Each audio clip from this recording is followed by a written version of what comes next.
And this week's Chairquisition happens to the game MadOut from Nuligine. That was signed on the Nuligine game. Am I reading that right? From a website that is currently down and the game that is currently removed from the Play Store. Brilliant! Anyways, this is MadOut. You can pick it up for $14.99. Wet Stinky US bucks or $16.99. Wet Stinky Canadian bucks. And it is a demolition derby kart racing game without carts and cars that is ultimately pay to win, and you can't pay to win. But anyways, we got the Chairquisition. Got 1 chair being crap, 2 chairs being meh, 3 chairs being okay, and 4 chairs meaning yeah! And we have our categories to do, mixed with the working, shiny sounds, controls, and fun. So let's kick this off. Then did MadOut make with the working? Honda Ubuntu 1404 LTS 980 powered 4K displayed octo-core box of business. It made with the working, Brad. I know you had some issues with how it made with the working, but this is like the 3rd game in 3 weeks. I know there's a connection there somewhere. That, unfortunately, I couldn't ding it a chair. Yes, it did some irritating shit when it started up, but ultimately, without having to drop to CLI and fix something, replace libraries or anything like that, it did. So I'm going to give it 4 chairs. So, on the Fedora 22 powered NVIDIA 980 4K displayed and AMD 1090Ti box of business, it started up fine. It starts up in this little microscopic window. I guess it's supposed to be normal sized on maybe a 1080p monitor, but on a 4K monitor, I can barely make out what the hell is going on. There's no resolution options. You just expand the window and it'll scale everything for you. So that was all well and good. However, I'm going to start dinging chairs for games that have online-only DRM that don't clearly require it. Because, I mean, what? You can't compete with other people in this game. You can't do anything. And yet, if you lose your internet connection, you're in the middle of the race, too fucking bad. You get kicked out. So I'm going to give it 3 chairs for that. Mm-hmm. I will talk about the online-only feature later on in the game review at the end. But on my Intel i7 4 gigahertz 16 gigabytes of RAMs on the NVIDIA 970 run perfectly. I had 1 crash after the first race, the tutorial race, but that was just one time. After that, it ran just okay. Didn't have any crash, just smooth. So 4 chairs. All right, so that's 3 chairs for Mix with the Working. Up next is Shiny and Sounds, Ben. Shiny and Sounds, what is wrong with your menu? Genuinely, this is the first thing that your eyepussies are integrated with, and fuck and all, is it a clusterfuck of mess?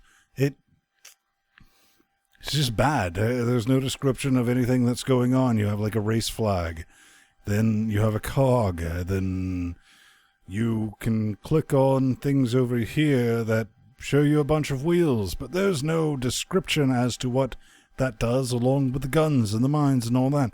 One is only left to assume that if you blindly click on them, maybe, or maybe not, you will purchase them. Who knows? But at the end of the day, I mean, you got to realize this game has been pulled from the Play Store. It's still available in, I think, 3 flavors on iOS. It was built for the Tegra 2, if I'm getting that correct.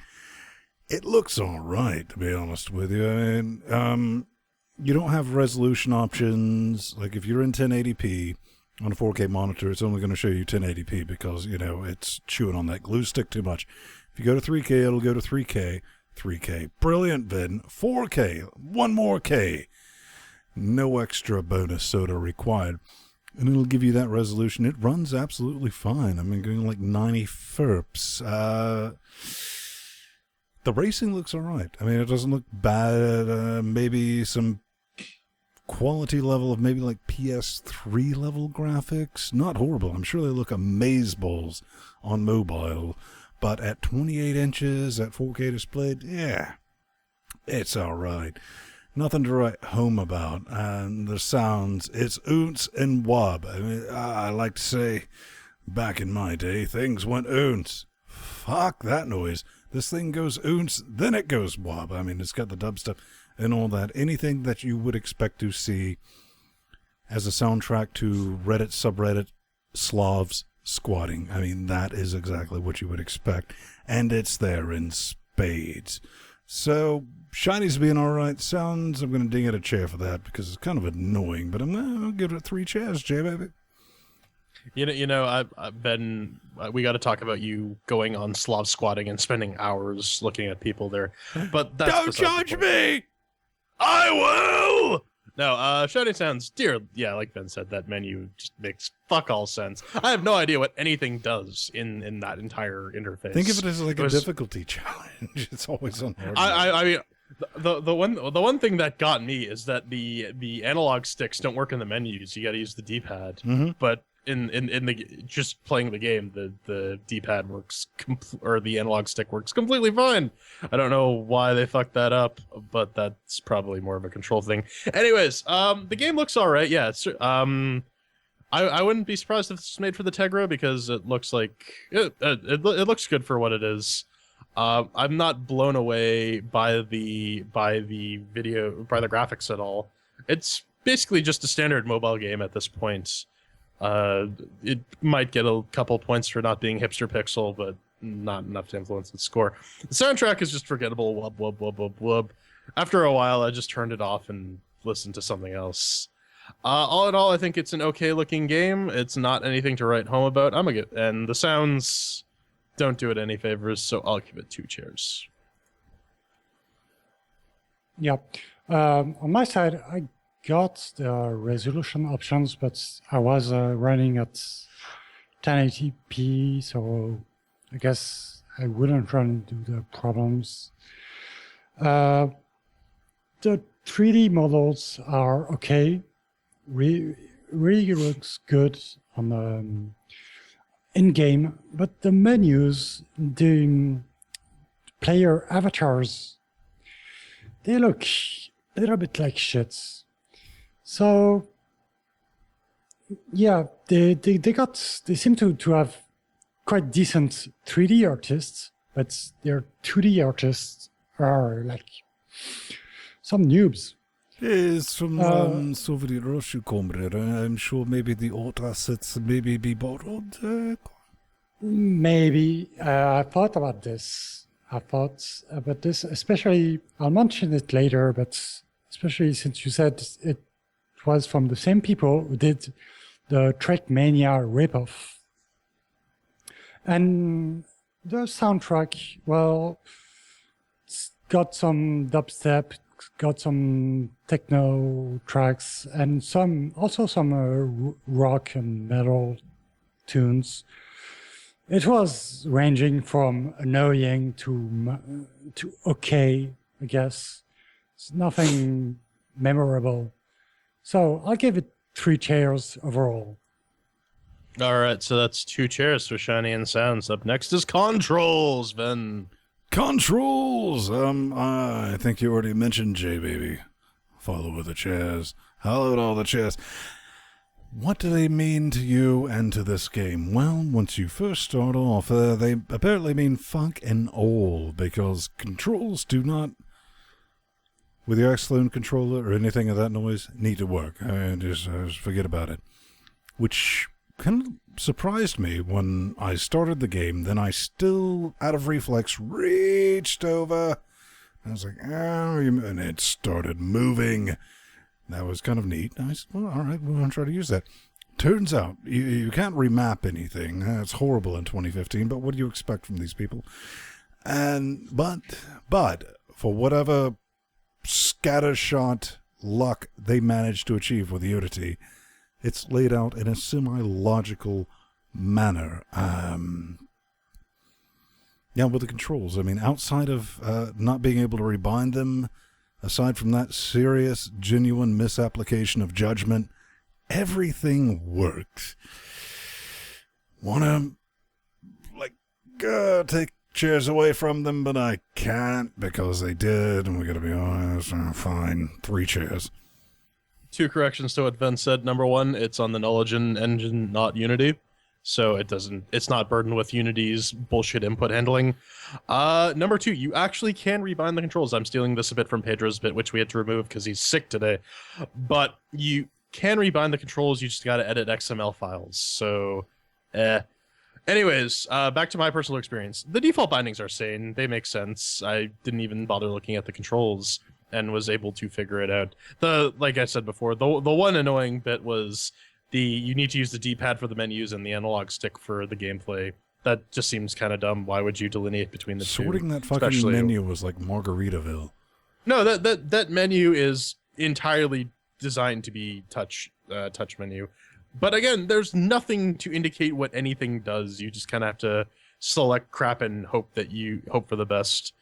Nothing revolutionary in the control organs, but they work and they work well. So I'll give it 3 chairs. Yeah, same here. I was okay with the default controls. They work well, and the in-game controls were really okay as far as the racing game goes, because I usually suck a lot on racing games, and I was able to control the cars like you would expect in an arcade racing game. So I was really okay. Like Jordan said, you can rebind if you want the controls in an XML file. How would an Arch user ever figure that out? Cocaine. You could figure it out because if you go to your home folder, you see a MadOut folder that just been created. Like I said, what's a home folder? I go to C, program files, users, and I'm a VM and I do a boot. And yeah, you open your your My Documents we're just folder, fucking with you. Get on and with bam, you have a MadOut folder laying wrap here. it up. That's just plain rude. People, game developers shouldn't do that, and not even putting a .MadOut so it would be hidden. But the correct way to do it would be to put it in the .config or .local config share Unity, right?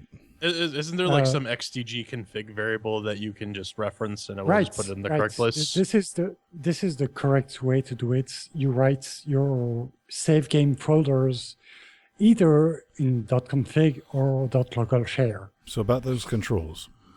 But about those controls, nothing to say about. It runs. The default controls were great, so I'll have to give it 4 chairs. All right, so that's 3 chairs for the controls. And finally, our subjective category, fun. Ven, did you pay to win? You will not win. Actually, comrade, you shall not win very much constantly, unless you give us maybe a few what stinky cashes. Actually, here's the dice, Brad. You can come in second all mothering day long. The game was built from the ground up to allow that. And listen to this logic here. First place with a cash mark in spot of that ass seems to be reserved for those who did actually spend a little bit of wet stinky cash, like MadOut Ice Storm, which is pay to win, which is still currently somehow still in the Play Store, has in-app purchases, and you know that's going to be a problem for you. It's generally going to be a problem because this version shares quite a bit of that DNA. An example, buy button on the car page on the Steam store. That hit number 1 right there. And here's what happens. When you remove that pay-to-win mechanic from a game that was built from the ground up to try to extract micropayments from somebody, you end up with one thing, Brad. It's called grinding. That's what you fucking get. And that's all you will fucking get from this game, from fun. There's no fun. You race, you race, you race. You get a few coins, you get a few quids, you get a few shackles. It's never going to be enough. You have to do this for billions of years, and then maybe you might be able to afford a new car organ. They didn't go back and fix that. J-Man, what was that flying game where they kind of fixed that with the coin token thing?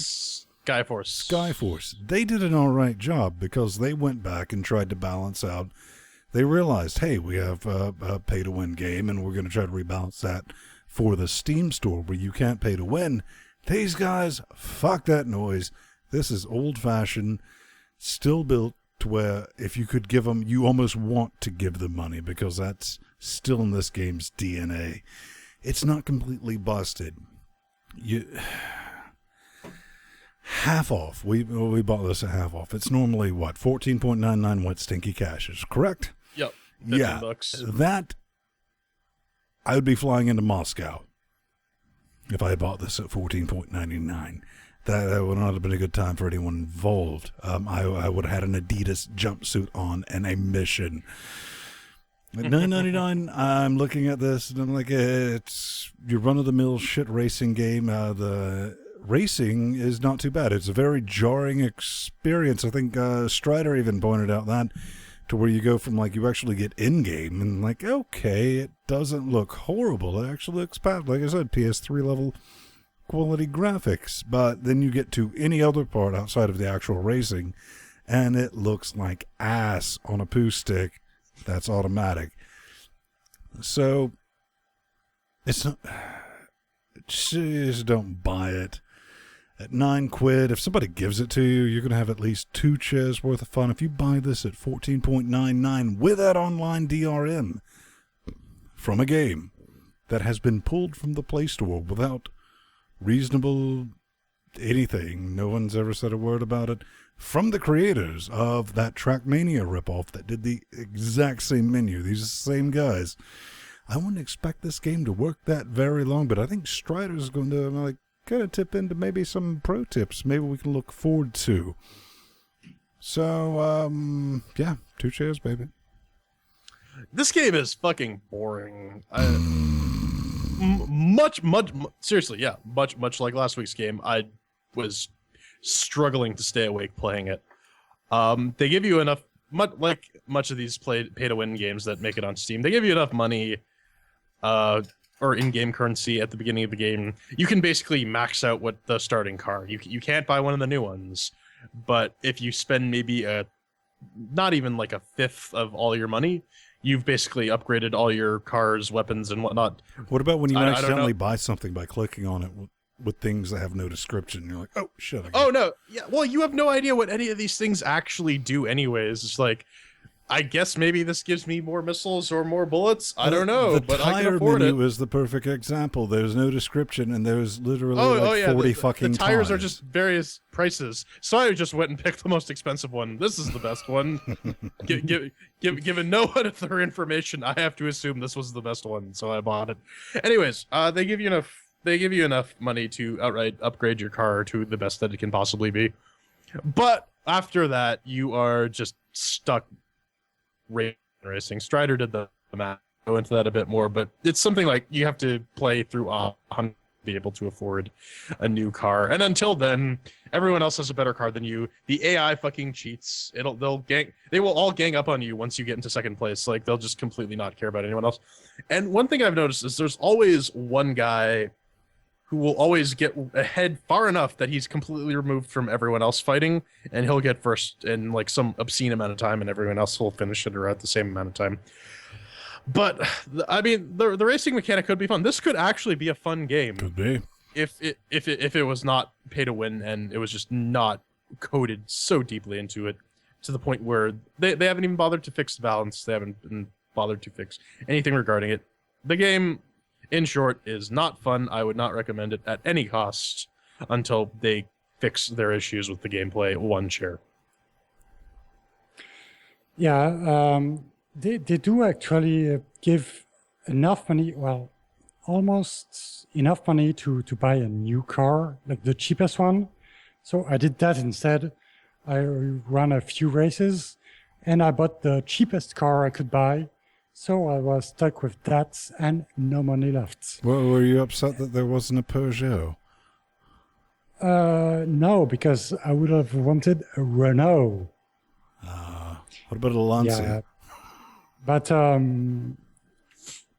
yeah, What about a I Patty? liked the game at first. I did a couple races, and yeah, I didn't win, but that was expected because I was just beginning, and then I got better at it, and I still didn't win. So okay, I'll try again, and just impossible. And then I switched from normal to easy, and it was still the same. And one time I got lucky and I won the race first. At least somebody But, did. but it was just a one-time thing. It's just not balanced. It's just, as everyone said, it's just a mobile game mentality where you just keep, either you pay for upgrades or you keep playing and playing and playing until you have enough money to buy some upgrades. And from the math I've been doing, you get about $300 per race that you sort of win, because you can't win. And you would need about 100 races to buy like the low-end car. So at this point, okay, I'm out. I don't want to spend that much time. Would have been a good game. I would have enjoyed playing it, but these issues just kept me out of it. So I give it 2 chairs. All right, so that's one whole chair for fun. Tally everything up, and we get 2 chairs finally for MadOut. Now, Strider, you had some final thoughts regarding how they handle save files. I'm going to chime in. Yeah, and you noticed before that you needed to be online to play, and there was no multiplayer or anything. The same mechanic. Yep. I know why you need to be online. I started losing at this game, so I was like, okay, I'll just sneak around and get to the save files and try to hack around them. And I couldn't find them anywhere. Like I looked in the MadOut directory that was created. No, it's just the controls and everything. You're a cheater. I tried to cheat, yes. But I looked in the Steam folder, nothing. And then, okay, nothing anywhere. So I opened Wireshark and started to do some magic here and there and said, oh, okay, that's where the save comes from. Your save, your car, your races, and everything's get pulled from the internet each time you start a game. And they get pushed back off when you quit the game. And it's not encrypted or anything, it's just plain XML.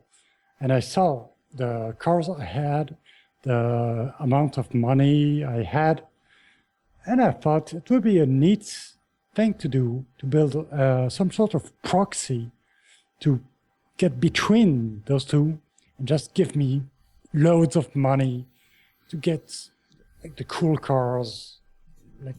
Well, at the end of the day, that's definitely something you might want to work on, because I have 0 to not confidence that this game will still be around in 5 months. Those servers will probably be shut down, but I guess at the end of the day, take that shot from me. Don't buy this, especially something you brought up, Matthew, is don't ever get in first place, because if you get in first place, that'll get you killed to death. The AI goes mental and is like, fuck you, because that's why. Stay in second, preferably third, I think J-Man learned. No, not even second place, because you're doing good, you're in second place or even third place, and everyone targets you with missiles. You get a missile shot at you, and bam, you're in last place, and you can't do anything.